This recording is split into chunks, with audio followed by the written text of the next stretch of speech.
So hopefully you can recognize that this is still a picture of the periodic chart. It's just color-coded and has some extra letters and lots of arrows on it. So mentioning the color coding, these electrons, when you have one of the elements in those two rows, the valence electrons, the outermost electrons, are going to be S's. It's like that's where you stop, is at the S's. And then over here, the very last electrons you write, they're going to be P's.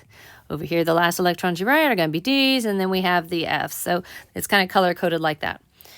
On a regular periodic chart, there are numbers along the sides like this. And the number applies to everything in that row like that, the S's and the P's. And then here's a 2P, that's the P block. This would be the 3P. So you see how that carries over? This is the 4P, this section, 5P, so 5S, 5P. They're all on that same row. Last but not least, you want to read this left to right. And this is it might look slightly confusing, but this makes electron configuration so much easier. It just takes a minute to get used to it. So, for example, you would start here with electron configurations, and you would write down this one's electron configuration, and then you would add this one's to it, and then you would add this one's to it, and then this one's to it. Then you would go across and you would add this one's and this one's. So it's like the chart lets you add what you already know from higher up on the chart. So let me give you some examples so that it makes more sense. We're just going to start at the very, very top, and then we'll have more examples coming. Don't worry. So if we start here with hydrogen, notice it's in the first row. It is 1s, and hydrogen only has one electron in it. So it's 1s, one electron.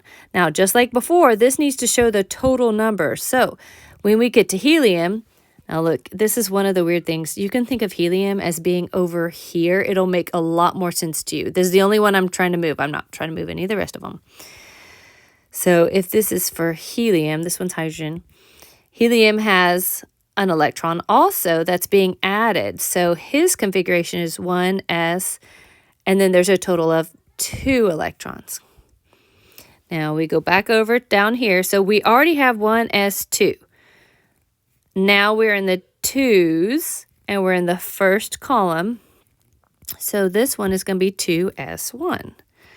Now, if we look over in this one, again, we already have 1s2, 2s1, but we're still in the s block. So this is the first s electron, and that's the second s electron. So we're doing the total is 2.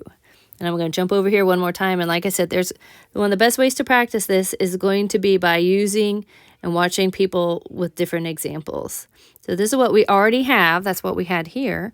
And then we're just adding to it. Now we're in the P block, 2P, and this is the first block in the P block, so that'd be 1.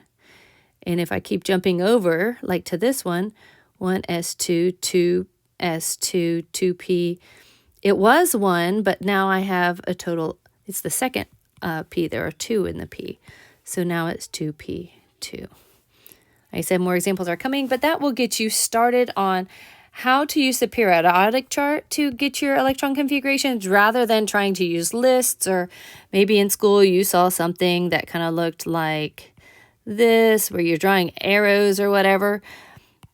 Instead of using that,